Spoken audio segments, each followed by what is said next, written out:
For God so loved the world that he gave his only Son, that whosoever believes in him should not perish but have everlasting life. This is why we're gathered around these tables this morning, to honor the life that was given for us. I'm going to be reading an excerpt from the scriptures about Christ's life.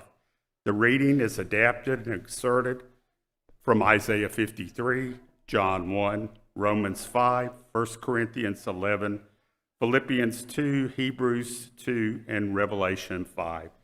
I've used this summary before, but I think it'd be beneficial for us to hear once again. In the beginning was the Word, and the Word was with God, and the Word was God.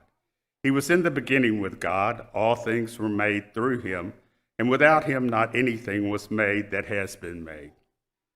But though he was in the form of God, he did not count equality with God a thing to be grasped, but made himself nothing, taking the form of a servant. Being born in the likeness of men, he became flesh and dwelt among us, and we have seen his glory. Glory as of the only Son from the Father, full of grace and truth. And being found in human form, he humbled himself by being obedient to the point of death, even death on the cross. For it is fitting that he, for whom and by whom all things exist, and bringing many sons into glory, should make the author of our salvation perfect through suffering. Since, therefore, the children share in flesh and blood, he himself likewise partook of the same things, that through death he might destroy the one who has power over death, that is, the devil, and deliver all those who, through fear of death, were subject to lifelong slavery. While we were still weak and at the right time, Christ died for the ungodly. One will scarcely die for a righteous person, though perhaps a good person one would dare even to die. But God shows his love for us, that while we were sinners, Christ died for us. By the grace of God, he tasted death for every man. Surely he has borne our griefs and carried our sorrows, yet we esteem him stricken, smitten by God, and afflicted. But he was wounded for our transgressions, he was crushed for our iniquities.